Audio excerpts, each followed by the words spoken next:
सभी को जय जिनेन्द्र। परम पूज्य आचार्य भगवंत शिवकोटि महाराज द्वारा विरचित मृत्यु पर लिखा गया सबसे प्राचीन ग्रंथ जिसमें संलेखना का वर्णन है, ऐसा परम पूजनीय परम आराध्य श्री भगवती आराधना ग्रंथादिराज का स्वाध्याय भव्योदय चैनल के ऊपर निरंतर चल रहा है। निरंतर जैनागम की गतिविधि से जुड़ने, जैनागम के शास्त्रों का विवेचन एवं जैन धर्म के बारे में जानने के लिए भव्योदय चैनल को सब्सक्राइब करें, लाइक करें, शेयर करें। आइए प्रारंभ करते हैं। मंगलम भगवान वीरो मंगलम गौतमो गणी मंगलम कुंद कुंदाद्यो जैन धर्मोस्तु मंगलम सर्वमंगल मांगल्यम सर्वकल्याणिकारिकं प्रधानं सर्वधर्माणां जयनं जयतु शासनं जयनं जयतु शासनं जयनं जयतु शासनं सिद्धे जयप्रसिद्धे चौव्याराहणा फलं पत्ते वंदिता अर्हन्ते मोक्षम आराहणाकमसो। जय बोले देवादिदेव एक राशि आदिनाथ भगवान की, आचार्य भगवंत शिवकोटि मुनि महाराज की, संत श्रोमणी आचार्य गुरुदेव विद्यासागर जी महाराज की, परम पूज्य मुनि पुंगव सुधा सागर जी महाराज की, भगवती आराधना ग्रंथादि राज की जय। कल की कक्षा में हम सभी लोग सम्यक्त्व चारित्र के बारे में समझ रहे थे और उसके बारे में हमने पढ़ा था कि सम्यक्त्व चारित्र एक ऐसी आराधना है जिसमें सम्यक दर्शन, सम्यक ज्ञान और सम्यक तप समाहित हो जाते हैं। अब अगली गाथा नंबर 12 प्रारंभ करते हैं। चक्षुष दंसनस्य या सारो सप्पादि दोष परिहरणं चक्षुहो ईर्णत्थं दट्ठूण विलेपण्डतस्पणन्तस्य। चक्षु से देखने का सार सर्पादि दोषों से दूर रहना है। देखकर भी आगे वर्तमान सांप के बिल में गिरने वाले मनुष्य की आंख व्यर्थ है। कह रहे हैं कि आँखों से दिखने का तात्पर्य ये है कि आप जो सर्प आदि जानवर होते हैं उनसे दूर रहें, उनसे बच करके रहें। और यदि आपकी आँखें हैं उसके बाद भी मनुष्य सांप के बिल में गिर रहा है, सांप के बिल में हाथ डाल रहा है या सांप के बिल में जाकर के गिर रहा है तो उसकी आँखें होना व्यर्थ है। कहने का तात्पर्य यह है कि अंधा यदि कुआं में गिर जाए कोई बड़ी बात नहीं, और आँखें होने के बाद हम कुआं में गिरें, अपने पैरों पर खुद कुल्हाड़ी मालें तो वो होना क्या है, व्यर्थ है। यहाँ चक्षु से निर्वृत्ति और उपकरण रूप द्रव्येंद्रिय का ग्रहण किया है, उससे उत्पन्न और रूप को जानने वाले ज्ञान को यहाँ दर्शन कहा है। उससे यह अर्थ होता है चक्षु से होने वाले ज्ञान का फल सर्प, कंटक, कंटक अर्थात होता है कांटा आदि की दुख देने वाली क्रिया का काटना, पैर में लगाना आदि से बचना है। गाथा में सर्प आदि दोष से बचना है तो सर्प आदि के द्वारा किए जाने वाले स्पर्शन, काटना आदि क्रिया विशेषण को सर्प आदि दोष कहा जाता है। उसका परिहार फल है। तब वाक्य का अर्थ यह हुआ जो ज्ञान है उसका फल दुख का निराकरण है। जैसे चक्षु के होने से सर्पादि के ज्ञान का फल सर्पादि के स्पर्श से उनके काटने से बचना है, यहाँ चक्षु से चक्षु ज्ञान अर्थात चक्षु से होने वाले ज्ञान लेना चाहिए। आगे स्थित सांप के बिल को देखकर भी, जानकर भी उसमें गिरने वाले मनुष्य का चक्षु ज्ञान निरर्थक है। इस गाथा की अन्य व्याख्याकार इस प्रकार व्याख्या करते हैं कि ज्ञान और दर्शन से चारित्र आत्मा का विशेष उपकारी और विशिष्ट फलदायी है, ऐसा कहा। यदि कोई कहता है कि ज्ञान इष्ट है और अनिष्ट मार्ग का दर्शक है, अतः उसका फल उपकारी कहना युक्त है, तो उसका यह कहना ठीक नहीं है, क्योंकि ज्ञान मात्र से इष्ट की सिद्धि नहीं होती। आचरणहीन ज्ञान न हुए के समान है। यह दृष्टांत के द्वारा उसका समर्थन करते हैं, चक्षुष दंशरणस्य इत्यादि। इन व्याख्याकार से हम पूछते हैं कि ज्ञान और दर्शन से भी चारित्र आत्मा का विशेष उपकारी है, यह किस गाथा सूत्र में कहा। अतः आप कहते हैं कि कहा, यदि कहोगे कि पिछले गाथा सूत्र में कहा गया है तो यह मिथ्या कथन है। ज्ञान और दर्शन का सार यथाख्यात चारित्र है। इस वाक्य से ज्ञान और दर्शन से चारित्र विशेष उपकारी हैं, ऐसा बोध होता है क्या? यदि कहोगे होता है तो आपका आचरण अनुभव विरुद्ध है, अतः वह उपेक्षणीय है। यदि कहोगे नहीं होता तो आपने ऐसा क्यों कहा। दूसरे उस गाथा की जो उत्थानिका है उसमें ज्ञान दर्शन चारित्र में कौन प्रधान है, ऐसा प्रश्न करने पर प्रधान का अर्थ करने के लिए गाथा सूत्र कहते हैं, ऐसा कहा उसमें भी विरोध आता है। चरणस्य तस्य सारो इत्यादि गाथा में समता रूप चारित्र का फल समस्त कर्मों का विनाश कहा है, किंतु कर्मों का विनाश पुरुषार्थ कैसे, दुख की निवृत्ति और सुख को फल कहा है। ऐसी आशंका होने पर ग्रंथकार प्रधान पुरुषार्थ जो बाधा रहे सुख है उसका कारण होने से समस्त कर्मों के विनाश की उपयोगिता अगली गाथा में बताते हैं। निवाणस्य यसारो अब्बाबाहं सुवम अणो वै वमियं कायबाहुतदट्ठम आदहिद गवेषिणा चिट्ठा। निर्वाण का सार बाधा रहित उपमा रहित सुख है, अतः आत्मा के हित के खोजी उस अव्यवहार सुख की प्राप्ति के लिए चेष्टा करनी चाहिए। आचार्य भगवंत कह रहे हैं कि निर्वाण की प्राप्ति ही सब चीज़ों का सार है, और मोक्ष की प्राप्ति नहीं है तो सब निस्सार है। और मोक्ष की प्राप्ति जब तक नहीं होगी तब तक अव्यवहार सुख, निराकुल वाला सुख, जो मोक्ष का सुख है वो अनंत सुख हमें प्राप्त होने वाला नहीं है। अतः जो आत्मा हित के खोजी हैं उनको अव्यवहार सुख के लिए चेष्टा करनी चाहिए, संसार के सुखों के लिए नहीं। आचार्य भगवंत ज्ञान दर्शन के बारे में ये कह रहे हैं कि ज्ञान दर्शन तो बहुत आवश्यक है, पर चारित्र नहीं हुआ तो ज्ञान क्या करेगा। चारित्र में ही तो सार है। ऐसा नहीं कह रहे कि ज्ञान और दर्शन निरर्थक है, ज्ञान के बिना चारित्र बस नहीं हो सकता। सुनो तो सही, ये नहीं कह रहे कि ज्ञान और दर्शन कार्यकारी नहीं है। ज्ञान दर्शन कार्यकारी है, समझ रहे हो, ज्ञान दर्शन कार्यकारी है, जरूरी है, आवश्यक है। लेकिन आप ये सोचिए कि ज्ञान दर्शन ही जरूरी है, चारित्र की कोई उपयोगिता नहीं। पर ज्ञान से ही चारित्र की प्राप्ति होगी ना। आपकी बात समझ गए, पर आचार्य भगवंत ये नहीं कह रहे हैं यहाँ पर। वो तो हमें भी मालूम है कि पहले सम्यक दर्शन प्राप्त होगा, फिर सम्यक ज्ञान होगा, फिर सम्यक चारित्र प्राप्त होगा, फिर सब चारित्र ज्ञान होना जरूरी है। चारित्र धारण कर ले ज्ञान हो जाता है। आप बात नहीं समझ रहे, बात वो ज्ञान की नहीं चल रही, बात सम्यक ज्ञान और सम्यक दर्शन। यदि सम्यक दर्शन और सम्यक ज्ञान आराधना नहीं होती तो सम्यक ज्ञान नहीं हो, तो सम्यक चारित्र कैसे होगा, इसकी चर्चा चल रही है। परंतु यदि वो बात अलग है कि ज्ञान का मतलब ये जो अपन सामान्य वाला, किसी का शयुपसम कम है, ज़्यादा शास्त्रों का किसी को ज्ञान नहीं, वो बात अलग है, वो बात अलग है। यहाँ पर ये कह रहे हैं कि सम्यक दर्शन और सम्यक ज्ञान, सम्यक चारित्र तीनों का क्रम है, और इसी क्रम से चारित्र क्या चीज है तो ज्ञान होगा जब भी चारित्र को जानेंगे। आपकी बात समझ गया मैं। दर्शन के साथ ज्ञान। एक तो सुनते नहीं हो आप लोग, यहाँ बात कुछ और चल रही है, सब अपनी अपनी बात चला रहे हैं। आचार्य भगवंत यहाँ पर क्या कह रहे हैं, उदाहरण उन्होंने क्या दिया कि उन्होंने उदाहरण दिया सांप के बिल में आंखें हुए भी कूद रहे। आचार्य भगवंत ये कह रहे हैं तुम्हें सम्यक दर्शन भी है, सम्यक ज्ञान भी है। सुनो तो सही, मैं सम्यक दर्शन शब्द का प्रयोग कर रहा हूँ, सम्यक ज्ञान शब्द का प्रयोग कर रहा हूँ। अब अपन लोगों का स्टैंडर्ड बढ़ गया, लेकिन अभी भी अपन सोच अपनी वही है, वही उदाहरण देंगे पुराने। ज्ञान होना जरूरी नहीं है, चारित्र होना जरूरी है, वो अपन बहुत छेड़ाला हमें इष्ट उपदेश में चर्चा करके आ गए।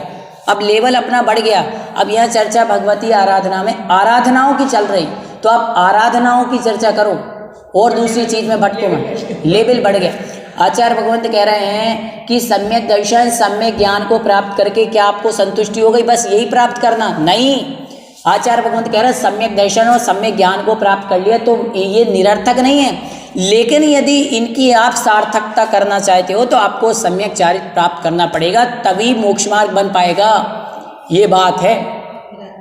तो सम्यक चारित्र की यहाँ पर एक विशेषता बतलाने का प्रयास कर रहे हैं कि सम्यक चारित्र जीवन में कितना महत्वपूर्ण है। और फिर अगली गाथा में आचार्य भगवंत ने कहा कि निर्वाण का जो सार है वो अनंत सुख ही तो है, अव्ययवाद सुख तो है, निराभास सुख है। क्यों जाना चाहता व्यक्ति मोक्ष? बताओ। अनंत सुख के लिए, ऐसे सुख के लिए जो आकुलता से रहित हो। आज हम वर्तमान के समय में देखें तो हम सोचते हैं कि हमें सुख मिल रहा है, परंतु पंचम काल के नाम आप देखो, यदि सिद्धांत से चलोगे ना तो सुख की अपेक्षा नहीं रखोगे। पंचम काल का नाम है दुखमा, दुष्मा, दुखी है इस काल में। इस काल का नाम जब दुखमय है तो निश्चित रूप से इसमें क्या मिलने वाला है? हमें दुखी मिलने वाला है। और जिसे हम सुख समझ रहे हैं वो सुखाभास है। सुखाभास का मतलब हमारी भूल है, हमारी अज्ञानता है। हम जिन चीज़ों में सुख सोच रहे हैं बस वो सुख ही नहीं है, वो अपन को सुख जैसा लगता है पर सुख नहीं है, वो वास्तविक सुख नहीं है। विषयों में, भोगों में, पंखे की ठंडी, गर्मी के मौसम में पंखे की ठंडी हवा मिल गई, एसी मिल गई, ओहो बहुत अच्छा लग रहा है, वो सुख नहीं है। आपको बहुत देर से प्यास लगी, आपने पानी पी लिया, ओहो कितना आनंद है, वो सुख नहीं है। ये तो विषयों का सुख है, इंद्रियों का सुख है, और ये सुख एक ना एक दिन नष्ट होने वाला है। कोई सुख परमानेंट नहीं है। कोई संसार में अपन जिन्हें सुख की कहते हैं ना, जिनसे आप सुख मानते हो, कोई चीज़ सुख देने वाली नहीं है। इसीलिए आचार्य भगवंत ने कहा सुख तो है, तो वो कौन सा सुख है? निराकुलता, आकुलता से रहित मोक्ष का अनंत सुखी है, क्षायिक सुखी है। उसके अलावा संसार में और कोई भी सुख नहीं है। तो उसी सुख को प्राप्त करने की चेष्टा करो। यह गाथा नंबर 13 में कह रहे हैं कि चेष्टा अर्थात चेष्टा करो किसको प्राप्त करने की? उस अनंत सुख को प्राप्त करने की। समस्त कर्मों के विनाश का फल कर्मजन्य समस्त दुखों से रहित उपमा रहित सुख है। क्या कह रहे हैं आचार्य भगवंत? समस्त कर्मों के विनाश का फल क्या है? अनंत सुख ही तो है। और हम जिस संसार में सोचते हैं अरे हमें ये सुख देवे, भाई सुख देवे, बंधु सुख देवे, माता सुख देवे, पिता सुख देवे, हमारे सोचने से सुख प्राप्त होने वाला नहीं है। ये हमारी अज्ञानता कहो या नासमझी कहो कि अपन अपेक्षाएं करते हैं। ये मन इतना चंचल है कि यदि हमारे मन का वाला काम हो गया तो हम खुश हैं, और मन वाला काम नहीं हुआ तो दुखी हैं। बात इतनी ही तो है। सुख दुख की परिभाषाएं क्या है? सुख दुख की परिभाषाएं हम सोचते हैं कि मुझे ये सुख देता है, वो दुख देता है, कोई दे ही नहीं सकता। हम अपने यदि मन को अच्छा बना लें, एक दूसरे की अपेक्षा से रहित कर दे तो दुख मिलने वाला ही नहीं। किसी ने हमसे बुरा बोल दिया, हम दुखी हो गए। किसी ने हमारी प्रशंसा कर दी, हम सुखी हो गए। ये क्या है? ये सुख दुख की परिभाषा है क्या? नहीं। कोई यदि हमारी प्रशंसा कर रहा है और हम यदि उससे खुश हो रहे हैं, और कोई हमारी बुराई कर रहा है, हम यदि उससे दुखी हो रहे हैं, तो फिर तो हम तो हमारे मन के कुछ है ही नहीं ना। हमारे तो सुख दुख दूसरों पे डिपेंड हो गए। बताओ, अच्छा भोजन मिल गया तो सुखी, बुरा भोजन मिल गया तो दुखी। ये कोई सुख दुख नहीं है, सच्चा सुख है यही नहीं। हमें हमेशा ये सोचना चाहिए हमारे मन का हो या ना हो, हम हमेशा अपने आप को एक जैसा ही बना के रखें। ये मन, यही मन को जीतने का प्रथम सोपान यही है। दृढ़ता लाना पड़ती है। मन को बार बार ये चिंतन, इसीलिए तो कहा गया मन को बार बार चिंतन। साधु महाराज क्या करते हैं? जब यशोधर मुनि के गले में सर्प डाला होगा तो क्या उनके देह में कष्ट नहीं हो रहा होगा? पर उन्होंने अपने मन को समझा लिया। उनको शरीर की चाह ही नहीं है, इच्छा ही नहीं है।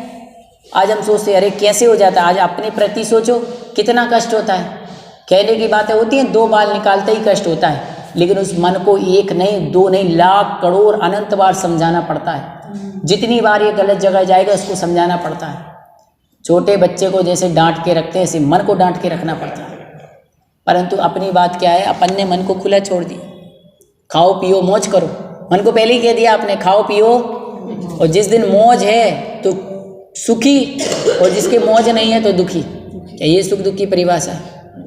असिद्ध भगवान को जब चिंतन करते हैं तो उनके तो ना मौज है, कुछ भी नहीं है उनके। आप देखोगे संसार के एक भी सुख नहीं है, फिर भी उनसे ज़्यादा सुखी कोई नहीं है। ये आप समझ रहे हो, मैं समझ रहा हूँ, लेकिन जो भगवान वहाँ जाकर के विराजमान हैं, आप ये चिंतन करें, ना उनके भाई बंधु रिश्तेदार कोई नहीं है, कुछ करने वाला नहीं, फिर भी वो सुखी क्यों हैं? उन्होंने सब भी अपेक्षाओं का त्याग करके आठों कर्मों को नष्ट कर दिया। वही तो आचार्य भगवंत कह रहे हैं कि कर्मों से रहित जो सुख है वही सुख है वास्तविक। उसी को तो कहते हैं क्षायिक सुख। आत्मा के हित के खोजी उस बाधा रहित सुख के लिए चेष्टा करना चाहिए। निरतिचार ज्ञान दर्शन चारित्र की परिणति रूप आराधना को अपनाना चाहिए। क्यों? क्योंकि हम जिन्हें जिस वस्तु में, जिस वस्तु की पर्याय में, जिस द्रव्य में, उनकी पर्यायों में जिसमें सुख मान रहे हैं वो वास्तविक सुख नहीं है। इंद्र, धरणेन्द्र, अहमिंद्र, नरेंद्र आदि उत्तम पुरुषों को जो भौतिक सुख प्राप्त होता है उससे अनंत गुणा उत्कृष्ट सुख समस्त कर्मों के क्षय से प्राप्त होता है। समस्त कर्मों का क्षय ही निर्वाण की अवस्था है। इसकी प्राप्ति रत्नत्रय की साधना के द्वारा स्वयं ही संभव है। अतः आचार्य भगवान आत्माहित की अभिलाषी के लिए सम्यक दर्शन ज्ञान चारित्र तप की आराधना की अनिवार्यता रूप से उपदेश देते। अब समझें, आचार्य भगवंत कह रहे हैं कि इंद्र नाग नरेंद्र व अहमिंद्र के ना ही भयो। ये पड़ी होगी चैडाला में पंक्तियाँ।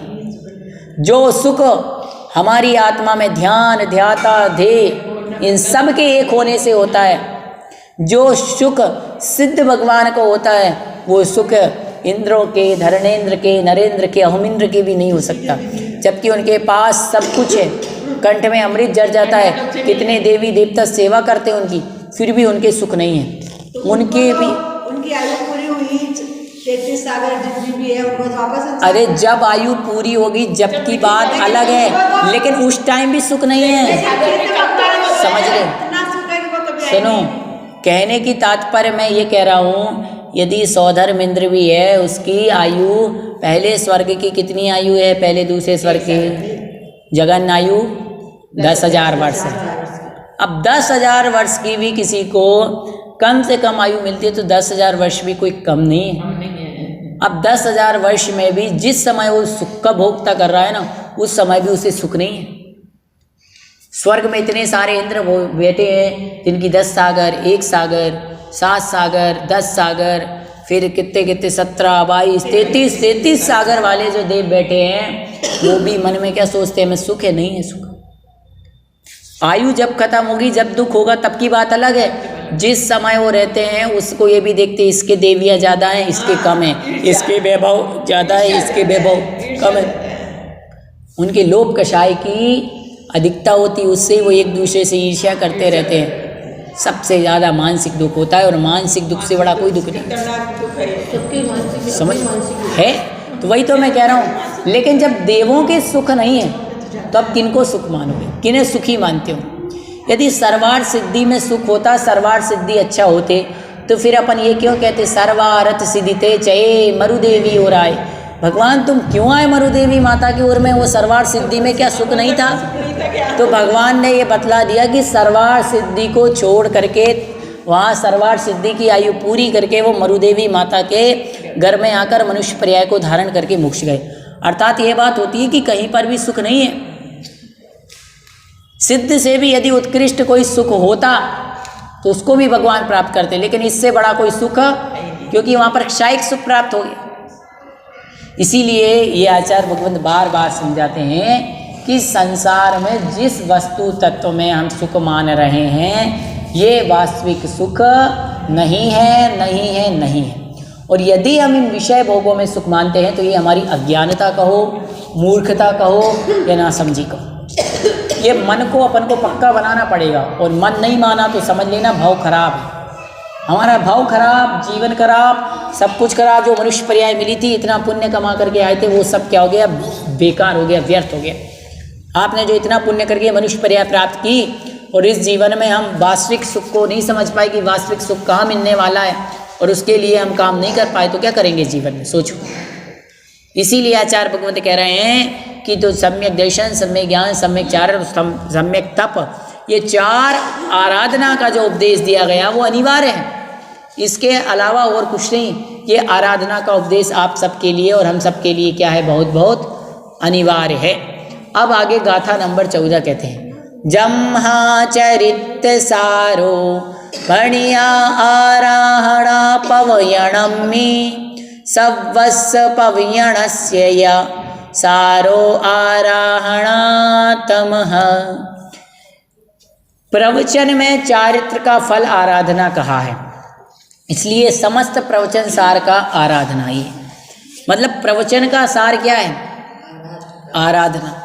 आचार्य भगवंत ने, हमारे जो तीर्थंकर भगवान थे, उन्होंने जो उपदेश दिया, गणधरों ने जो उपदेश दिया, भगवान ने जो उपदेश दिया, मुनि महाराजों ने जो ग्रंथ में लिखे गए, सबका सार क्या है। अंत में जब सार निकालोगे तो सार क्या निकलता है, आराधना। आराधना आपको प्राप्त करना ही पड़ेगी, और आराधना को प्राप्त करे आप आगे नहीं बढ़ सकते। ज्ञान में, दर्शन में और पाप कर्म से निवृत्ति में जो प्रयत्नशील है, उसकी परिणति को यहाँ चरित्र शब्द से ग्रहण करना चाहिए। तब यह अर्थबोध होता है या प्राप्त होता है कि चारित्र का फल प्रवचन में जिसके द्वारा अथवा जीवादि पदार्थ प्रत्यक्ष और अनुमान प्रमाण से अविरुद्ध कहे जाते हैं, वह प्रवचन अर्थात जिनागम और उसमें आराधना कहा है। गाथा के उत्तरार्ध द्वारा प्रकरण प्राप्त आराधना की अतिशयवत्ता का उपसंहार करते हैं, और इस कारण से समस्त जिनागम का सार आराधना है। गाथा में जो यह च शब्द है वह एवकार ही है, अर्थात उसका अर्थ ही है कि जिनागम में जो आगम शब्द आया है वह जिनागम का सार आराधना है। जैन धर्म का, जैन आगम का सार क्या है, आराधना। इसीलिए कहा रणत्रयम धम्मो, रत्नत्रय को धम्म का, रत्नत्रयम धम्मो। रत्नत्रय जिसने प्राप्त कर लिया सब कुछ प्राप्त कर लिया। स्वभावतो सुचौकाये रत्नत्रय पवित्रते, स्वभाव से असुचि ये शरीर भी रत्नत्रय से पवित्र हो जाता है। रत्नत्रय में कितनी शक्ति है। और आराधना में क्या है, सम्यक दर्शन, सम्यक ज्ञान, सम्यक चारित्र, सम्यक तप। इसे प्राप्त कर लिया तो सब कुछ कर लिया, यही तो सार है। प्राप्त, इसको प्राप्त किए बिना कोई मोक्ष जा सकता है नहीं। ऐसा कोई जीव जो बिना आराधना को प्राप्त किए, रत्नत्रय को प्राप्त किए मोक्ष गया हो, नहीं ना। इसलिए आवश्यक चारों ही हैं, सम्यक दर्शन भी, सम्यक ज्ञान भी, सम्यक चारित्र भी और सम्यक तप भी। वो तो आचार्य भगवंत ने अपने हिसाब से विषय को चर्चा की है कि किसमें क्या समाहित हो सकता है। तो चर्चा का विषय अलग होता है, चर्या का विषय अलग होता है। चर्चा तो अपन करते हैं, एक में इसको समाहित हो सकता है, इसमें नहीं, क्योंकि हर चीज़ को चारों एंगल से देखना पड़ता है। ऐसा नहीं कि आपने वस्तु का कथन एक दृष्टि से कर दिया। अपना जैन धर्म कैसा है, अनेकांत, अनेकांत को मानने वाला है। किसी भी वस्तु को आप एक दृष्टि से नहीं देख सकते, समझ रहे हो। एक दृष्टि होती है, एक दृष्टि किसकी होती है, नयाभास की। और जो अनेक दृष्टि से देखता है वो सम्यक की दृष्टि है, हर चीज से समझता है, हर धर्म से समझता है। नय का अर्थ यही है कि वस्तु के एक धर्म को स्वीकार करना, दूसरे को गौण करना, ये नय है। वस्तु के एक धर्म को स्वीकार करके दूसरे का लोप करना, ये नयाभास है, ये मिथ्यात्व है। अंतर क्या है, अंतर एक ने तो एक को गौण किया है और एक ने दूसरे को नकार ही दिया। समझ गए। मैंने कहा किशनगढ़ में आदिनाथ कॉलोनी में मंदिर से जुड़ी हुई 50-100 महिलाएं हैं, उनमें से 50 महिलाएं स्वाध्याय करती हैं। 50 महिलाएं क्या करती हैं, स्वाध्याय। तो ये कथन मेरा पॉजिटिव है कि नेगेटिव, पॉजिटिव है। और मैंने कह दिया किशनगढ़ में ऐसी महिलाएं हैं, 50 महिलाएं तो स्वाध्याय करती ही नहीं है, इनको तो धर्म से मतलब ही नहीं है। बात तो वही है, लेकिन बोलने के तरीका में कथन करने की शैली क्या हो गई, नेगेटिव, दृष्टि नकारात्मक हो गई। समझ रहे हो, समझ रहे हो। तो अपन को यही आचार्य भगवंत कह रहे हैं कि बस नया भास में और नए में जरूर अपन को दिखता है अंतर इतना, लेकिन सम्यक और मिथ्यात्व का बहुत बड़ा अंतर आ जाता है। समझ रहे हो। कभी कभी छोटी सी बात भी बहुत बड़ी हो जाती है। छोटा सा कांटा भी कभी कभी पैर निकाल कटाने पर मजबूत कर देता है, और कभी कभी बड़ी वाली तलवार भी कुछ भी बिगाड़ नहीं पाती। समझ रहे हो? इसीलिए आचार्य भगवान कह रहे हैं आप ये मत समझ लेना कि नए छोटा सा है या सरल है या ये है, नहीं। नए ऐसी चीज़ है जो सब चीज़ का मैनेजमेंट मिला के रखते हैं। इसीलिए आचार्य भगवान कहते हैं उसका वास्तविक स्वरूप समझो, गलत नहीं। आचार्य भगवान कहते हैं ज्ञान में, दर्शन में और पाप कर्म से निवृत्ति में जो प्रयत्नशील है उसकी परिणति को यहाँ चारित्र शब्द ग्रहण किया गया। तब यह अर्थ प्राप्त होता है कि चारित्र का फल प्रवचन में जिनके द्वारा ग्रहण किया गया जीवादि पदार्थ प्रत्यक्ष और अनुमान प्रमाण से अविरुद्ध कहे जाते हैं, वह प्रवचन जिनागम है जिसमें आराधना का गाथा के उत्तरार्ध द्वारा प्रकरण प्राप्त आराधना की अतिशय वक्ता का उपसंहार करते हैं। इस कारण से समस्त जिनागम का सार आराधना है। गाथा में जो यचा एव है ये पढ़ लिया अपन ने, तो इसका अर्थ यही है कि जिनागम का सार क्या है? आराधना।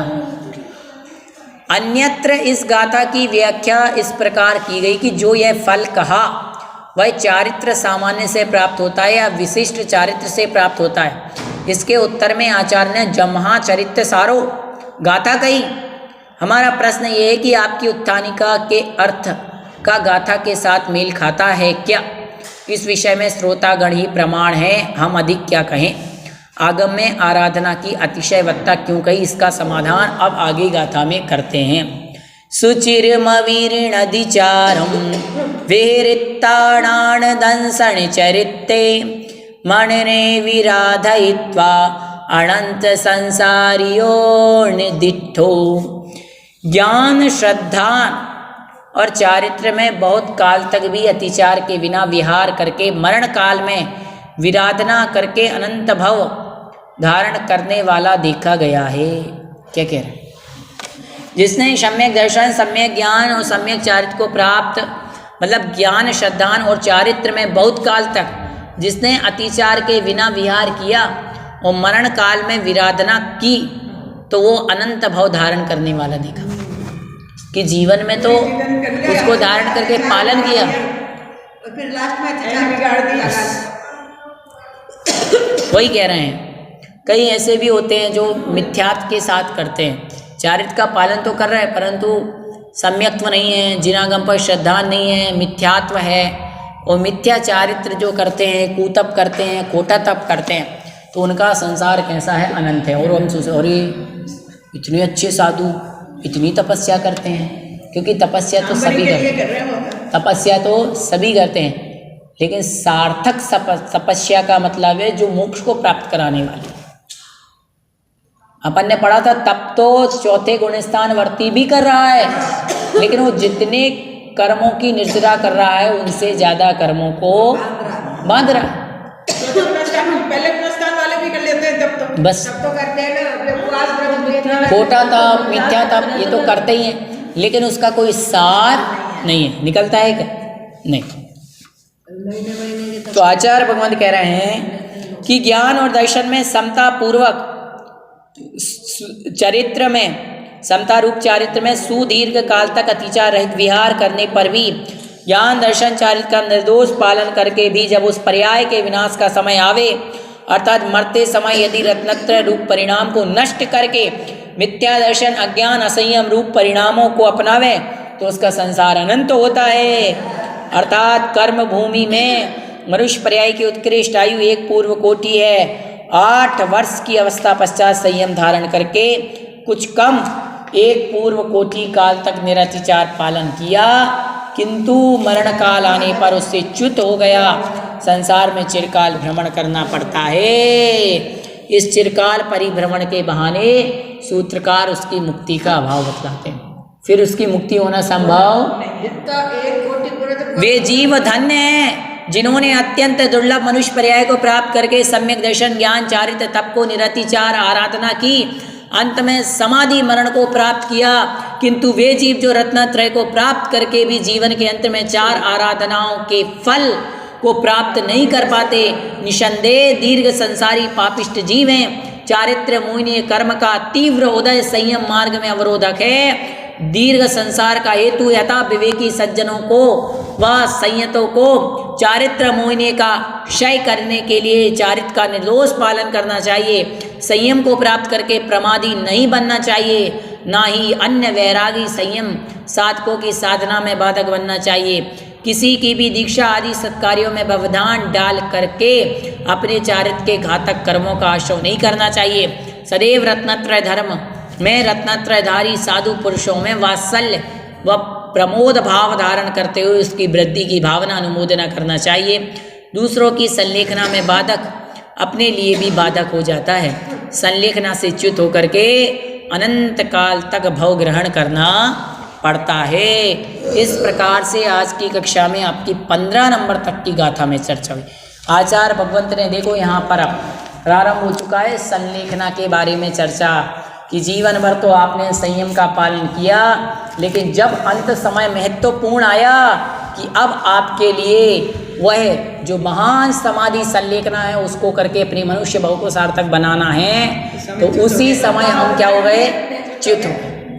वही कहते हैं ना कि साल भर तो खूब पढ़ाई की और परीक्षा के टाइम पे हम तो बीमार पड़ गए, हमें तो परीक्षा नहीं देनी। तो भैया ऐसे काम थोड़ी चलेगा, परीक्षा तो देना पड़ेगा। फिर वो पढ़ाई का क्या मतलब निकला, लास्ट में क्या किसी के बिगड़ता है भाव। तो वही तो कह रहे हैं कि लास्ट में आपके कसायों की तीव्रता के कारण जो भाव आपके बिगड़े, तो उन्हीं भाव बिगड़ने के कारण तो सब कुछ गड़बड़ हो गया। इसलिए आचार्य भगवंत कह रहे हैं कि अपने परिणामों को संभालना चाहिए, बचने का क्या करना चाहिए, प्रयास करना चाहिए। आज 15 गाथाएं कंप्लीट हो गईं।